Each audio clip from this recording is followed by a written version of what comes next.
왜 세계의 가난은 사라지지 않는가? 장 지글러. 할아버지가 손녀에게 자본주의를 설명하는 방식으로 책이 소개되어집니다. 세계가 가난한 이유를 자본주의로 정하고 자본주의로 인해 가난한 이유를 길게 설명합니다. 자본주의로 인한 생산 방식으로 무수한 번제를 낳았고 수만 명의 어린이가 영양실조와 굶주림으로 각종 질병에 시달리며 의학이 정복한 전염병이 돌아와 대량으로 목숨을 잃는 현실이 일어나고 있다고 주장하고 있습니다. 물론 자본주의로 인하여 어린아이들이 노동 착취를 당해왔지만 노동 착취에 대한 것은 갈수록 나아지고 있으며 영양실조와 굶주림을 자본주의 때문이라고만 말하기에는 어려운 부분이 있습니다. 공산주의인 북한은 굶지 않습니까? 결론은 굶습니다. 또한 의학이 정복한 전염병의 경우 팩트폴릭스라는 책을 인용하자면 전 세계 1세 아동 중에 어떤 질병이든 예방접종을 받은 비율이 무려 80%입니다. 전염병이나 질병에 대한 의견은 너무 구식적인 생각 또는 너무 과거에 대한 정보로 집필을 한 게 아닐까 의심스러울 정도였습니다. 오히려 현대에 와서 선진국에서 전염병과 정복한 질병이 다시 되살아나는 경우가 있는데 첫 번째 예로는 아나키라고 해서 아이에게 예방접종을 시키지 않고 민간요법으로 아이를 키우다가 최대 사망에 이르게 하거나 다른 병이 다시 돌아오게 되는 경우가 있습니다. 이번 코로나 사태만 봐도 백신이 개발되었고 전 세계 2021년 11월 16일 기준 최소 1회 이상 접종이 52.24%로 꽤 많은 인구가 맞았는데도 불구하고 백신은 효과가 없다고 거짓이라거나 다른 음모론을 만들거나 마스크를 쓰지 않고 다니는 사람들은 길에서 하루에 10명 이하로 마주치게 됩니다.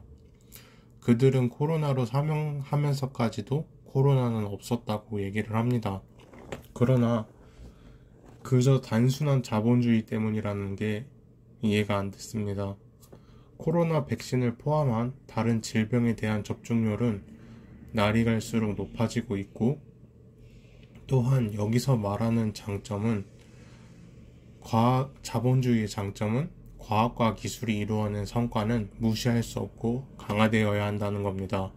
그러나 공적으로 사용되길 바란다고 그렇게 말을 했는데 물론 인류를 위해서 독점은 안 되겠지만 기술과 과학에 대한 연구와 대가를 단순하게 공적으로 사용해 줬으면 하는 바람은 너무 과한 바람이 아닌가, 공산주의적인 발상이 아닌가 싶었습니다.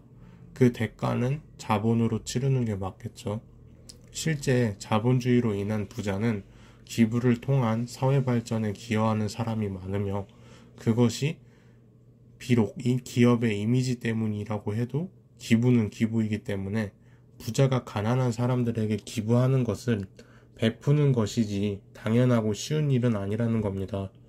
자본주의로 인한 환경 파괴, 자연 파괴는 재앙 중의 하나라고 볼 수 있습니다.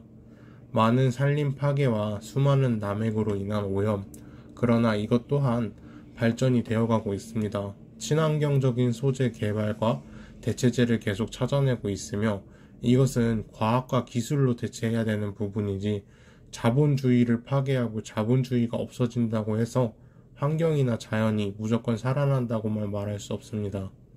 자본주의, 극히 적은 소수를 위한 풍요와 대다수를 위한 살인적인 식인풍습이라고 주장하고 있습니다.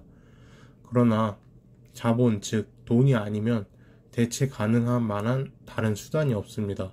공부를 잘하면, 힘이 세면, 계급이 높으면, 권력을 갖는다고 하면 이것은 일종의 재능 영역과 태어나서부터 갖는 것인데 돈은 이런 것을 모두 평등하게 만들어줄 수 있으며 돈으로 인한 불평등은 생길 수 있지만 재능에 대한 불평등은 줄여줄 수 있습니다.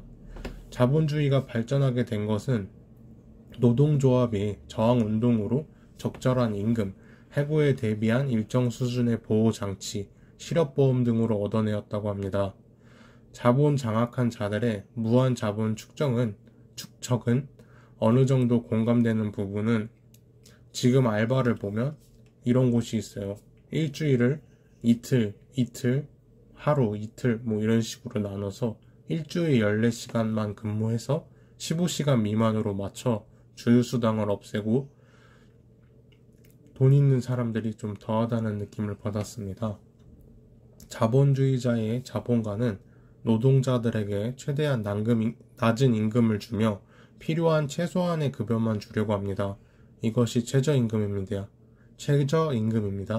이들이 노동력으로 생산한 것을 상품이란 상태로 시장에 판매하여 자본가는 상품을 통한 이익으로 투자를 하여 돈을 늘린다는 것인데, 반대로 이야기하면 자본가는 상품에 대한 리스크를 모두 자기가 책임져야 된다는 점도 있습니다. 자본주의는 피로 만들어져 있습니다. 그러나 자본주의는 민주주의입니다. 자본주의는 소비사회입니다. 소비시대로 들어서며 계속 상품을 만들고 소비를 할수록 상품을 일부러 약하게 만든다. 그러나 저는 기간을 정해놓는다고 생각합니다. 품질 보증 기간이 일종의 망가지지 않는 최소의 기간이 아닐까 싶습니다. 요즘 제품들이 수리하기 어렵거나 수리비가 더 비싼 경우도 많이 봤는데요. 저 같은 경우요, 30만원짜리 프린터를 샀는데 수리비가 25만원이 든다고 해서 새로 구매한 적이 있습니다.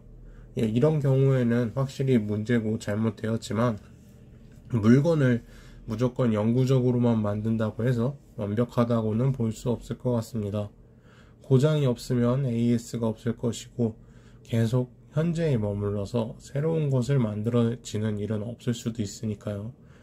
욕망과 창조를 위해서 만들어진 광고 마케팅을 유해하고 어리석다고 표현하고 있지만, 욕망과 창조가 있기에 문명이 있고 발전할 수 있었다고 생각하고, 광고와 마케팅은 상품의 가치를 보여주는 일이니 유해하다고만 말하기에는 너무 단순한 의견이지 않을까 싶습니다. 또한 단순 노동자에 대한 가치를 너무 높게만 보려고 한다는 점입니다. 단순한 노동자와 운영을 하는 사람이 똑같은 임금과 대우를 받아야 되는 것처럼 이야기를 하고 있지만, 정말 그게 맞을까요? 회사를 구축하고 월급을 주고 복지를 만들고 운영하는 사람과 단순히 상품을 만드는 데 기여했다는 이유만으로 사장이나 다른 노동자와 동일한 임금을 받는다는 것이요. 상품에 대한 디자인을 하고 팔릴지 안 팔릴지 모르는 확실하지 못한 상품을 투자하고 개발하는 사람과 책임에 대한 모든 리스크와 무게를 값으로 계산하자면 임금을 더 받아야 되는 게 아닐까 싶은 게 제 생각이고요. 공산주의적인 사상과 과학에 심어져 있는 사람이, 공산주의적 사상이 과학에 심어져 있는 사람이 쓴 책이 아닐까 이런 생각이 들었고요. 완벽한 평등은 없습니다. 자본주의 파괴를 주장 또는 공정한 분배를 바라보고 있습니다만, 이상적인 세상에 대한 예시도 없으며 그저 단순하게 자본주의 나빠, 그럼 어떻게 해야 될까요? 언젠간 알게 될 거다, 이런 식의 전개만 계속 반복되고 있고, 사실 저는 독서 서평을 얘기하려는 단톡이 있는데 그게 없었으면 사실